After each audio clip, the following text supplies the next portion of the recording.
Well, thanks everybody for coming out to get this update on where we are with Together West Michigan, the broad-based organization that really kind of has its heartbeat, you might say, here at Westminster, where in late June, on June 30th, we had about 600 people filling the pews, and it was a rousing evening, which it was a culmination of work over the course of about 4 years, with lots of house meetings, lots of one-on-ones,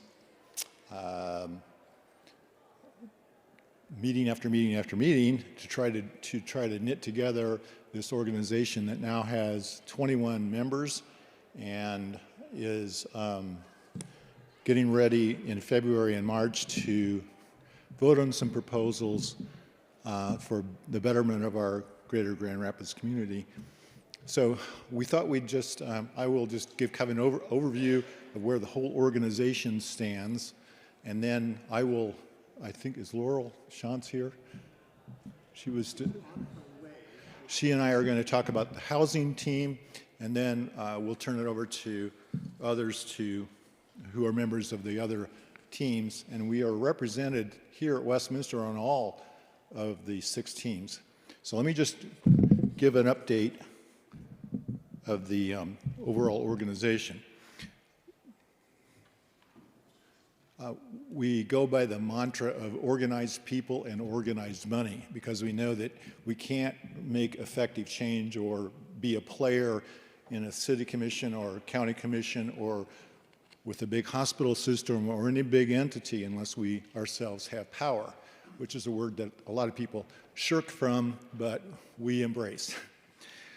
Because it's not a bad thing, it's a good thing to be recognized, and power recognizes power, as Allison McCulley, our staff person, is fond of saying. And connections mean everything. Okay, so for example, Trinity Health this past week, or 2 weeks ago, met with Allison and Jan Gockerman, I forget which church Jan's at, to talk about various their big plans for Jefferson Avenue here, a 9-story building with multi-purpose, including a market, housing units, and retail space, and so on. So we may have a chance to get a shot at saying, hey, have you thought about a little bit more affordable housing instead of a better mix of that instead of the market rate. We will be turning the Micah Center 401c3 is going to morph into something a little bit different, so it can work alongside the 401c4 that is Together West Michigan. 401c4 will have the power to lobby and take a stance with actual candidates, whereas a 401c3 is more of a educational arm. But we will be working that out. So we have 21 organizations right now. Your minister here, Reverend Lynette, and Bob of St. Andrews, Bob, can't think, his last name escapes me now. They will be, Bob Enders, they will be checking to make sure the organizations all pay the dues that they pledged, or else they won't be able to vote. And so we are moving more towards hard money to fund us rather than, dues, which is hard money rather than grant money. We have to wean ourselves off grant money. Not that we won't accept philanthropy, we will, but we do need more dues-paying commitments from our organizations. They need to live up to what they're doing, what they've said. We're going to have a road show in early 2023. Frankly, we need to go take our message and what we've been doing to some black churches that were involved at first but have sort of fallen away. So we need to go more into the southeast side of the city and say, here's what we're doing, okay? I think that's it pretty much for the overview. And Laurel Shantz and I will now talk about the housing part of things. Yeah, that's okay. That's okay. We're going to talk about housing, and then the other 5 representatives from the other 5 teams will talk. And so I think if you could just hold your questions until all 6 of us have given our summaries of where we stand, that would help.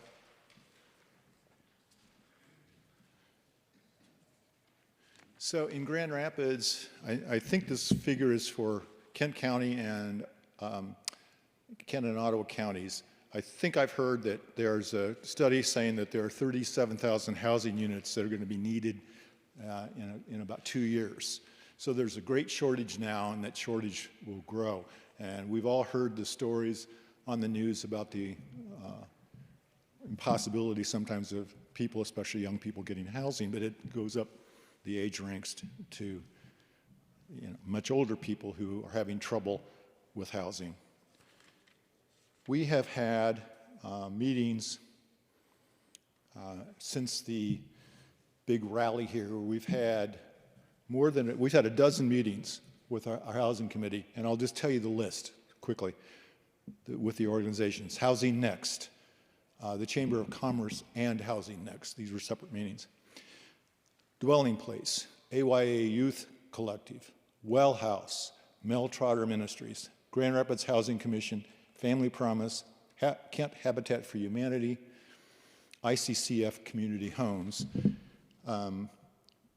We also had a meeting, not really a formal meeting with a big team thing, but with Trinity Health, Sassy Sister somebody, and the president of the foundation board for Trinity Health. They laid out their vision of this 9-story building that's going to be on Jefferson, and carving up some parking lots because those aren't terribly helpful, and putting parking inside the building, that kind of thing. On November 10th, we are meeting with the West Michigan Fair Housing Center, and on November 17th with State Senator Winnie Brinks. More to come. So it's been, as you can imagine, when you're talking housing and complexities, with the Grand Rapids Housing Commission, it's Section 8 monies.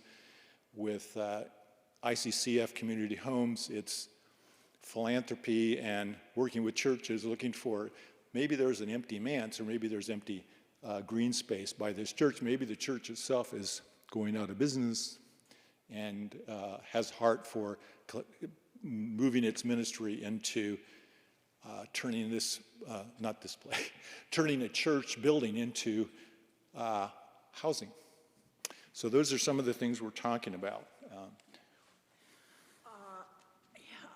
I just wanted to add, we were warmly welcomed by all of these agencies, and many, most of, I would say all of them were like, oh, we really need something like this. We need people to advocate with, and having the power of 21 or 22 or, okay, organizations who are, most of them are in Grand Rapids, so, who can put pressure when an issue comes up. We haven't gotten to that point yet. We're working on that. But when we choose a project, and if it involves, like, for example, an issue on zoning, that, we can say, okay, here's 22 organizations who are interested in this, and we have members who could contact whatever politician they needed to in these meetings. So that's, I think, our biggest strength. The other thing that we talked about at our last meeting is there's a limited amount of free land that isn't owned by developers in the city. So we talked about needing to, and most of our organizations are located in the city. So one of the things we've talked about is trying to find some other organizations in other, close-in suburbs like Wyoming or Kentwood or something like that. So those are some of the things that we'll be working with. I actually have a meeting with a pastor of a church in Wyoming in a couple of weeks. So those are things that we're working on, and you know, we want to grow our numbers, because the more of us are saying, this is a need, this is a project that we all support, the more that the elected officials are going to listen to us. So that's my spiel. One last thought is the kinds of issues that we keep coming up with in meetings with housing organizations are density, that it's cheaper to build denser housing than to do the suburban model, grandiose scale of your single house on a big plot of land. You can have, and it's cheaper not only to build multi-units, but obviously to live in them, rent, whether it's renting or condo purchase or whatever. And then garages, the regulations for garages have been a big impediment.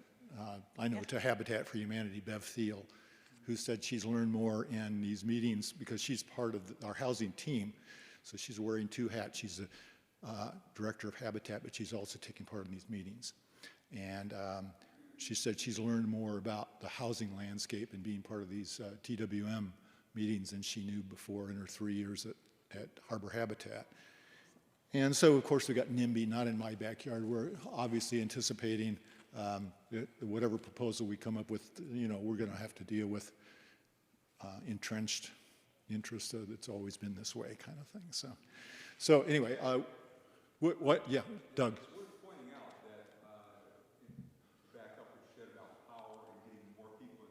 Right. Trinity Health saw a TV coverage of the Yes. we had here. They approached us. That's right. That's right. Exactly. I asked when I asked Allison at this meeting last week with Paul Turner here at our church, how did Trinity happen? And as Doug said, oh, they saw the news story about the big rally here. So, you know, publicity does help, and you got to get the word out. But there are all kinds of other things, like Doug has mentioned a couple of times, that it helps with housing developments if people have skin in the game, you know, not just a benevolent 100%, we're going to do it for you. Obviously, you know, maybe you can help, like Habitat model is put in sweat equity, but maybe there's some lesser obligation, but just so people are not just charity cases, to use an old term there. So why don't we turn it over to okay, to Tom. Thanks. Thank you, Laurel and Ted. First, I want to speak to what Doug said, because it was prescient. One of the most important things about broad-based organizing organizations like TWM is recruitment. We want to recruit as many people who have interest in what we're doing, in the changes, the meaningful changes that we're hoping to bring about, to be a part of us. We want you even to think about organizations that you may be working for, with, affiliated with, that might be a good fit. Because as Ted mentioned, we do have 20, in Laurel, we have 21 founding, dues-paying, skin in the game organizations that have helped monetize what we're trying to do. But we want more. We want more because with that comes influence and power, and we are able to make, and people listen to us then. They hear about us, and they know about us. So please, if any of you are affiliated or associated with an organization that you know of that might be a fit, we're happy to contact them. Just drop us a name and a contact, and maybe give us an introduction to somebody in that organization, and we'll get together with them, and we will do whatever magic we can do to help bring them over to the TWM side and help make our community a better organization. Thank you for that. Do all of you have a sheet about the reports, the sheet with the reports on them? Anybody that does not have one of those sheets? If there's an extra floating around, we can share it. I am not going to go over what's on here, but let me speak to the big picture around childcare. And it'll be no surprise to any of you that childcare is a foundational part of what our community needs. How we are able to help parents with their childcare needs and with early childhood learning is a critical part of the foundation of how our community will be, how our children will grow up, how they will develop. And as I have paid attention during my involvement with Together West Michigan, there are a lot of organizations involved in this, yet there is still a huge shortage. The biggest part of that shortage has to do with trained people who can help. We have such a blessing here with our WCDC childcare here at Westminster that has been able to say, we're a model for the community, along with the Model Child Care Center up at GRCC, up on the hill. But there's not enough available, accessible, available, affordable, convenient childcare. And it got me excited to hear Ted and Laurel talk about the Trinity Health Building Project, because we can't do any of these 6 missions in a silo. That some project like that must include some childcare availability within that building, and maybe early childhood learning too. One of the things that we have learned in our many meetings with also very enthusiastic organizational leaders in the community is they crave our involvement. They want to be involved with us as we want to be involved with them.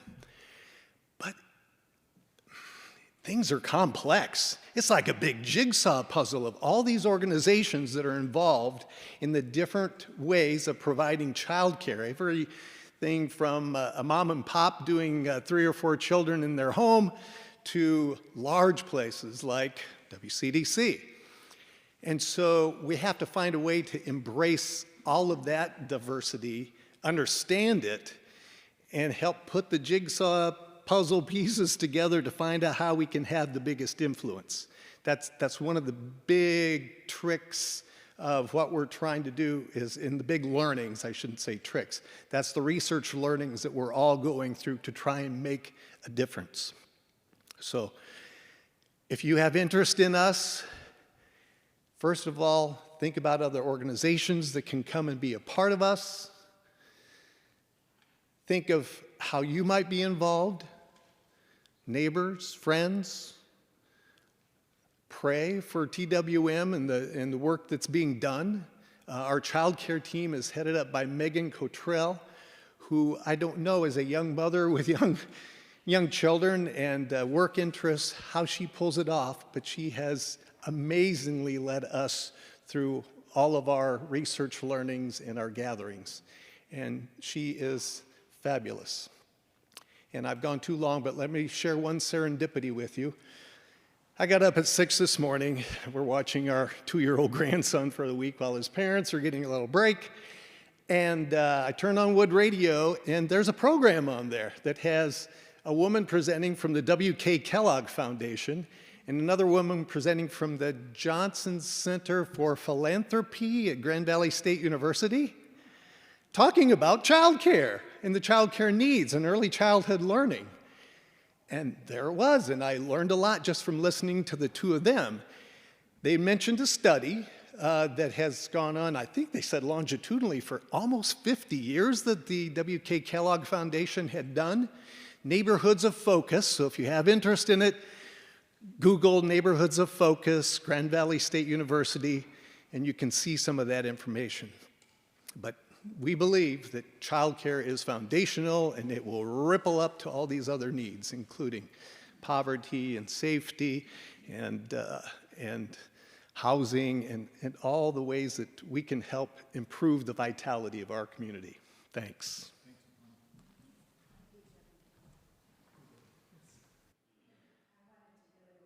Sorry. So I'm on the Mental Health Committee, and my name is Audrey Kraft. You probably will notice there's not a summary from the Mental Health Committee. That was the #1 issue that people identified when they did the listening groups. We need your help on the Mental Health Committee, and I'll also say before I give my remarks that I've unfortunately only been to one of the 3 meetings because I didn't get on the invitation list. So, but I did talk to Allison to get a summary of what they've been doing, and I've been reading the meeting notes and the agendas. So they have had 16 research actions. People have talked about the research actions, and the point of those is to get kind of an environmental scan of who's doing what and identify the needs in the community. And, you know, one of the things Allison talked to me about is with COVID, and I think we know this, just general information, that our mental health providers are very overwhelmed. There's been a real increase in need for mental health services. There is also a serious lack of providers. I'm not sure if that's young people aren't going into the profession, but that seems to be the case. So there were 16 research actions, including, I won't name all of them, but if you're interested, I can let you know. They met with Network 180. Network 180 is the Community Mental Health. They just have a fancy name. The Hispanic Center of West Michigan, Cherry Health Center, the Area Agency on Aging, the Urban League and the NAACP, and so forth. So they've met with 16 organizations. One of the things they're also doing is looking at the Kent County catalog of the American Rescue Plan Act money that came from the federal government that was infused into the communities to help them recover from the COVID pandemic. There was $6.5 billion that went to Michigan, I believe, and $127 million that came to Kent County.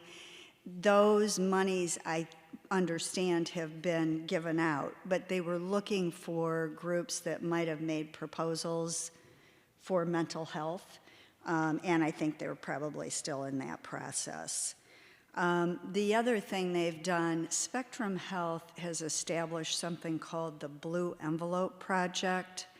And what that is, it's a protocol for suicide prevention, and I think it's geared towards young people. So what they have is this standardized protocol that they're teaching school personnel on, and they're getting into primary care providers. The hope is to stabilize people and link them to services if they express any suicidal ideation. So that might be an opportunity for a project. But the next meeting is this Thursday at 5:30. So the proposal before the group comes from I Matter, We Matter. And if you came to the June 30th meeting, you'll remember maybe Jamie Dalton talking about how they established a support group in the, I think it's in the 59507 area or zip code, which is kind of Garfield Park in that area, for pre-crisis individuals. The community mental health is charged with serving the highest risk individuals, and generally what that means, and people with developmental disabilities who are the highest risk. So generally what that means is people who are either suicidal or homicidal, and then they kind of go from there in terms of their priority of who they serve. The Medicaid health plans, I believe, still provide 10 outpatient services, outpatient sessions to people who are less than high risk. So what I Matter, We Matter is doing is meeting with Network 180, and they want to establish a pilot project that would provide group therapy to people who are not in crisis, because the issue is, of course, you go from pre-crisis to crisis if you don't, I mean, generally, if you don't get some kind of intervention. So it's kind of a prevention model, and so they're hoping that the group, and together with West Michigan, would support this effort and they're hoping for funding from Network 180. So that's kind of our focus right now. I think we can use some more members to get us going. Mental health, as people have talked about, I'm sure all the areas are very complicated. Mental health, any health care is complicated beyond belief. So people don't always even know how to access mental health. So that's where we're at right now. Audrey, is that meeting this week open to? I believe it's open to whoever wants to come, and if you're interested, I can give you, Ben Brewer is the leader of that group, and I could get you connected with him. It's at 5:30, but they don't have a place. They don't have a place. I don't have the email yet. We've kind of moved to various churches, but if you want to, just give me your name afterwards. I can forward in your email address. I can forward you the invitation. So we very much need active members. So thank you.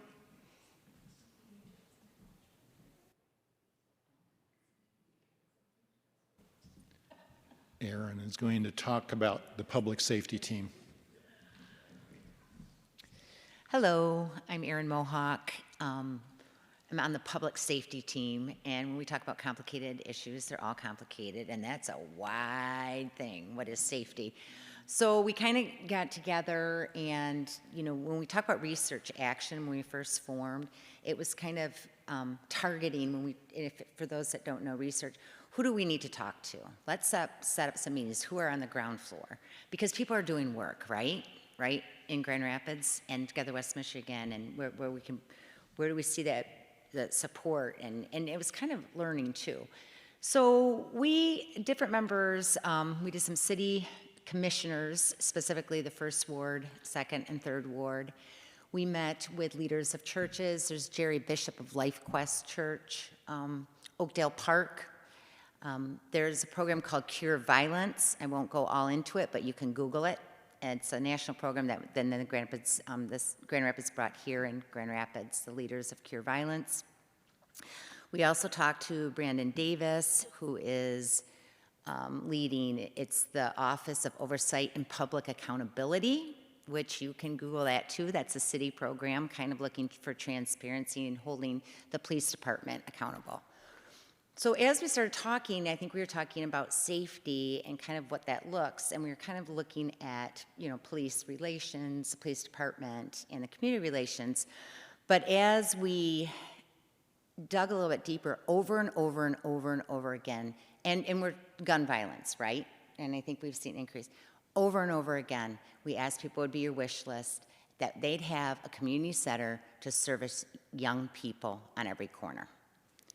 So Cure Violence wants to disrupt, right? Disrupt the violence. And when is that going to start? So I thought Cure Violence is looking at a specific area.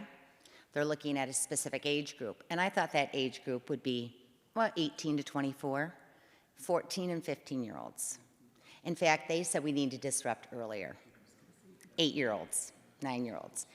So the committee, we started, talking and looking over and over, and what we started to focus on was kind of a two-prong, is youth services. Because if you think about it, you disrupt, you bring in safety. How do we provide an environment for, one, that children can be safe and learn and grow, but then also so that we can take them out of an unsafe so they don't turn into. I have 2 boys, right? My boys are blessed and have a lot of activities, but when they don't have activities, I know what's going to happen, right?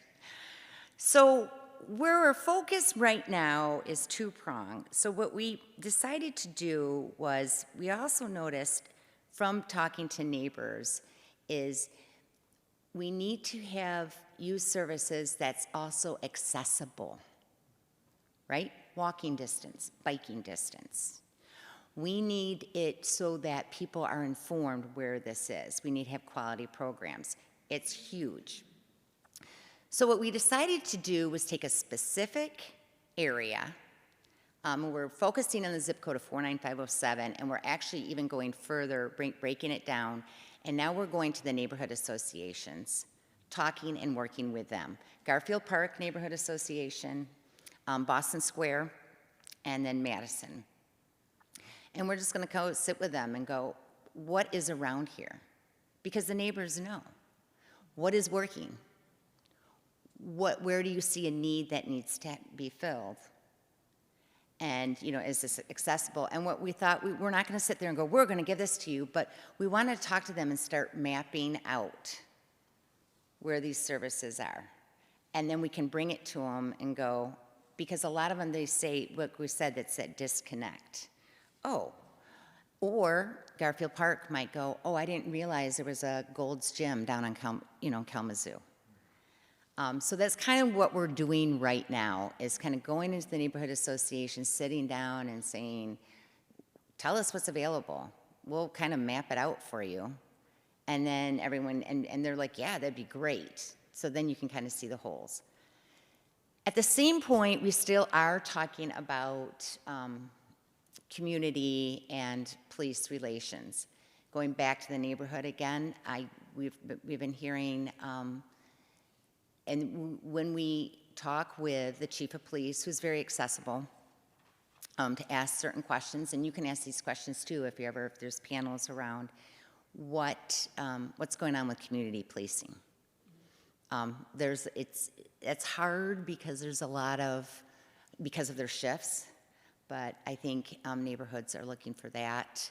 And then we're also kind of putting pressure and constantly asking deployment strategies. So you're gonna get an answer, and it could be true, you know, we need more funding, we need more, you know, people on the streets and police. There's part of that's true, but let's look at deployment strategies instead. So we're kind of pushing that.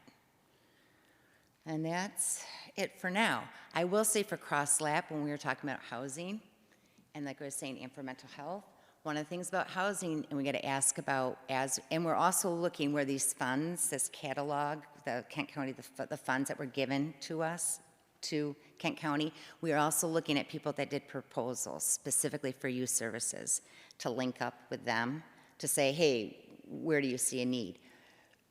But we're also looking at people for housing and for mental health.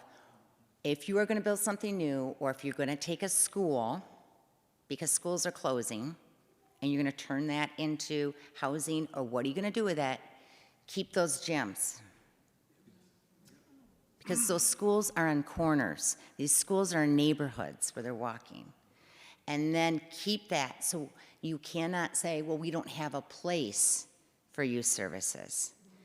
And I think people will say, but there's a YMCA, there's a Croc Center, there's accessibility and money. So if you could have that. So those are the questions that if we come in, I'd love to, as a safety committee, talk to Trinity and go, what's your, thing? And it doesn't have to be youth services, it can be a bunch of things. It can be cooking, it can be, sports, it can be art. And it's not a huge group of kids. It's a smaller group of kids. You have 10 to 15 children that show up. They're also accountability.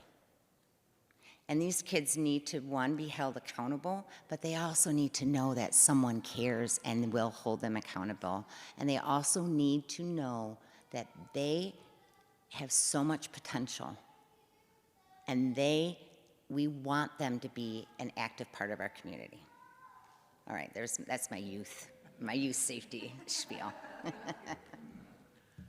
Okay, the final person to deliver a report is Dan Van Meurs from Transportation. We don't have anybody here from the Immigration and Refugees team, but I believe that Carol Lautenbach has written something that is part of the packet I gave you. Then there's also a summary in there from that same team. So.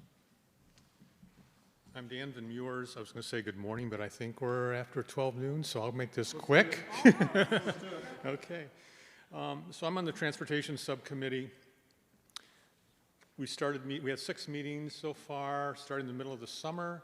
We want to look at, well, what's going on? What does the community need? What does the community need? So we were going to develop a kind of a research questionnaire to send out like through Nextdoor and other platforms to ask people what is their transportation need, because we believe transportation is foundational.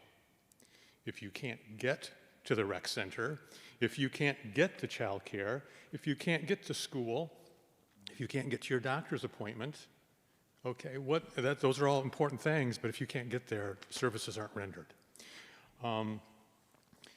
That effort to get a survey kind of got hamstrung, so we thought, well, let's go to GRATA. Let's make contact with their feedback officer to find out what GRATA is hearing from their ridership. And so we're working at getting that information. What we have heard, one of our committee members, her husband is a driver for GRATA. So we got good information to say GRATA is having a hard time getting drivers. You know, all employers are looking for employees. So that's affecting limited routes and limited hours of service. And some of you may have encountered that, particularly if you're going to work second shift and the bus isn't going to run after 10:30, how are you going to get home? Or if you're working third shift, how are you going to get to work? You might be able to get home in the morning, but so hours of operation is an issue. In the handout, there's 2 items that are identified. This is the October report. Of a little bit of the backstory on the Hancock Traffic Calming Subcommittee. So Hancock is 4 blocks long. It's on the southeast side by the intersection of Eastern and Hall. So you know there's the cemeteries there. But if you go south and east of there, there's a neighborhood. And so Hancock runs between Eastern and Kalamazoo. People don't like to deal with that hill. So they fly down Hancock, either east or west. And so the neighbors are really concerned about their safety because it's a residential neighborhood and kids are playing in the front yard. So we're working with the city planner, scheduling a meeting hopefully soon to talk about, well, when can there be a traffic count? When there can be data gathering? The last time it happened, according to the neighbors, they already did some of this organizing stuff before TWM came along, but they weren't getting very far. So we're giving them some power and some presence with the city. But the city did do some data collection during COVID in the winter. And they found there wasn't very many vehicles going down Hancock Street. Okay, so where it is now is we were, Together West Michigan was pressing the city like, well, do it this fall. We waited long enough. The neighbors said, let's wait till spring. We're going to honor that. So now in the spring, like April, May, looking to do some data collection, traffic count, and looking for a way to do traffic calming. My background is in social work, so what we know is there's always multiple systems involved. And so here, even on Hancock Street, it's not just traffic, it's also public safety. 2 people that reported, part of the neighborhood, they did a walkthrough a couple Saturdays ago to get feedback. 2 of the residents said, one lady, bullet holes in the back of her house, she's looking to sell. She's not feeling safe. Another neighbor, similar thing. So there's a confluence of concerns. So doing the macro perspective, we're looking for ways that we can support them to advance what they need. Dan, let me just say, we were talking to Inspector Nelson about having, just sorry to interrupt, but we were talking to have part of the transportation team come to the safety team and kind of meld that because of the Hancock situation, because there's safety, and then they're walking the streets and they're getting in the neighborhoods. So we already have that. So I just want to let people know that that's. You took my thunder. It was just Well, decided. see, that's, I'm a power hungry. Perfect, you're our president. So 3 days ago was our last meeting, and we talked about, hey, maybe the Transportation Committee could dissolve, and its memberships. We have to leave. Oh. Very good for Detroit. But maybe if that street put rumble strips down. We're looking at that, yes. Rumble strips was a suggestion for Hancock. Is looking at dissolving the Transportation Subcommittee and then absorbing those people like myself. And Eric Richter, who's a member here, he's also part of that. into either the, public safety or the immigration subgroups, which is a great springboard to my last point, which is the second thing on your handout about members of the team met with some Congolese community. Well, that was September 24 in our chapel. It wasn't at Park Church, but the honor goes to God, not to us. We hosted 16 people and a baby in arms of the Congolese community on a Saturday morning, and we asked them, what are your transportation challenges? Most of the people said it's transportation to and from work. It's GRATA. Now, our research showed that, yeah, we've got GRATA, but there's also other church groups, like there's Hope Network, so there's services for the disabled, for the elderly, but for the general public, it's GRATA. And so hours of operation, routes of service affects getting to and from work. One of the individuals spoke up, his name is Deo, and he says, well, I have a transportation problem. My wife was recently discharged from St. Mary's Hospital with a trach to a nursing home in Greenville, and the car I have is only good for in town because of it's been in an accident. I have no way to visit my wife. I said, sign me up. I'll figure this out. I'll talk to the social worker there. I'll find out what we can do. So I took him for the last 3 weeks to Greenville so he could visit his wife. Together West Michigan wants to look at institutions joining in, dues paying, collective power, but there's also the micro story. It's the lady in the house on Hancock that's got bullet holes in the back of her house. It's the Congolese refugee whose wife, who's 44, is now in a nursing home, and he can't see his wife, and he's got a 3- and an 8-year-old at home, and he works third shift, 7 days a week. So what can I do, after this morning's message, is bring him there. So that's been very good. On a sad note, I took him Friday. That was the third visit. It was a little short. It was like over an hour. He said, well, she's sleeping. She's really tired. So let's go. And so we left. And yesterday morning, I get up at 7:30. I check my phone. I had got a message at 1:30 in the morning. It was the nursing home. She had passed. So I'm so grateful that I was able to take him there on Friday. This was the bulletin announcement of last week, asking for people to help transport. The need is no longer there, unfortunately.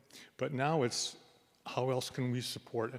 It's not a transportation issue, but now we have a widower, 2 small children. Mom was 44. They need a full-size bed frame. He let me know of that. There'll be other things that will come up. So it's kind of, for me, balancing the macro and the micro. How to be there, how to be Christ present for this family, while at the same time trying to support together West Michigan's macro initiative with GRATA and other programs. So thanks for listening. So that's a little bit of a snapshot of transportation. Thank you, Dan. That's a great illustration of where you find out the nitty-gritty and you have real personal relationship. And again, this is not an academic exercise where we're doing research because we just love to synthesize all this stuff and write reports. We are really motivated to do some things. And for me, I was thinking, what would I say if I were to be asked, well, why are you doing this? And I would say, well, I feel extremely fortunate in my life, and I see a lot of inequities everywhere around me. Some of us today are not here because we're traveling. Lori and I are going to be in Arizona next month, but the people in Hartside, a lot of them, are very neighbors. They, their trips are what? To the food pantry or something, right, like that. So, and just see the housing needs thing I'm working on. But I wanted to just say a few things that cropped up in my mind as we were talking. One is we are seeking winnable, achievable goals, not some pie-in-the-sky thing that we're going to trot out to the public, because we've got to be able to establish some victories. We talked, I think somebody mentioned the ARPA money, the federal money, and I believe that's still kicking around in the Kent County Commission. Is that right? I think that they have identified projects, but they're, Okay. like, I know the housing one, they had put in a $43 million. $43 million in housing, yeah. A joint project, and they have decided to break it up into smaller pieces, so. Okay. And connection with others. Aaron was talking about public safety and transportation working together, and I was mentioning the Trinity Health thing that just kind of fell into our lap, and I've got a drawing here of this 9-story building on Jefferson that they're proposing. And childcare is mentioned among the things. But they're sort of just floating ideas, I think, at this stage. So, and we are looking to, we're seeing the connections, obviously, among the various teams and subjects, and we're looking to probably have some meetings where we get together with other teams and say, well, maybe we could join you, or what have you discovered, and that sort of thing. So if anybody has questions, why don't we go for another 5 minutes or so, and come up to the mic and ask a question, or Dan, should we float the mic around, or what do you suggest? Oh, okay. So, yep. Questions? Anybody? I actually have a question for, no, not President. For housing, there's a limited land and that a lot of developers have it. Are we looking at who's the developers and starting to kind of get those names and see who knows and apply a little pressure on them? Great question. You're a plant in the audience. Doug is going to be talking with the developer here, if not already, right? We are looking at where a lot of the money in even some of the organizations we're looking at, and where that comes from, where the power is behind that. And we're also reaching out to developers who have done community building, such as, hopefully I'll be successful, Eastbrook Builders. Joni and I currently live in Bailey's Grove. If any of you are not familiar, it was the ideal community that was to be developed between 52nd and 60th. They got permission from Kentwood, but the Planning Commission made them plant trees. Those trees are 30 years old now, and it's a beautiful community. The idea was houses with porches, condos for retirees, but walking paths and community develop that.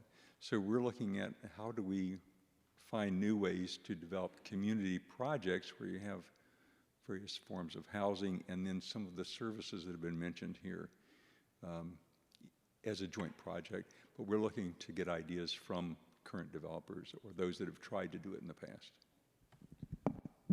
To add to that, when we met with Well House, which only has about 16 houses now, and is they are houses that they've taken and rehabbed. The John Glover, who heads that agency, said to us that there's a man on his board who's a developer who is building a couple of houses for them, at a cut rate profit. Those kind of people are great to have on your board. So, other questions? Yes, Norm. Nelson, excuse me, I'm sorry, Nelson Lum. Hi. Wondering, I know you're trying to raise money to do these various projects, which sound exciting, but what if somebody wanted to give money as seed money to help you folks in your work? Do we give it to the church as a special offering? Who would we write the check to? At this point, I think you would give it write the check in care of the Micah Center, Allison Kohlberg McCulley, who is the staff person who is heading. great question, yeah. And I asked that question at a leaders meeting this past Thursday as we morph into a 401c4, which is an action lobbying type thing. How can we, if we gave money to that organization, is it still okay to just give individual donations? And they said, sure, but it's not tax deductible, so. But we'll get an answer to you, Norm, or Nelson, excuse me, I keep saying Nelson, Norm, sorry. Other questions about the general nature of Together West Michigan, or? I think you could too, if you weren't sure, you could write a check to Westminster and then just put a note on it and said for Together West Michigan. And then we can bring those funds to that, so if that's easier. Yeah, we don't want to make it complex or hard to do. Sorry if I gave that impression, so. Anybody else have any questions? I appreciate so many people turning out to talk about Together West Michigan, to learn about it. And if you are moved to join any of the teams, that's great. We can certainly hook you up and get you up to speed with all the reports that have been written. We've got them on a website that are, you can, not a website, but where you can go and find the Google Docs and reports every time we have a meeting. They appear on one of these 6 sites, 6 teams. So thank you, everybody, for coming and showing interest in what we're doing.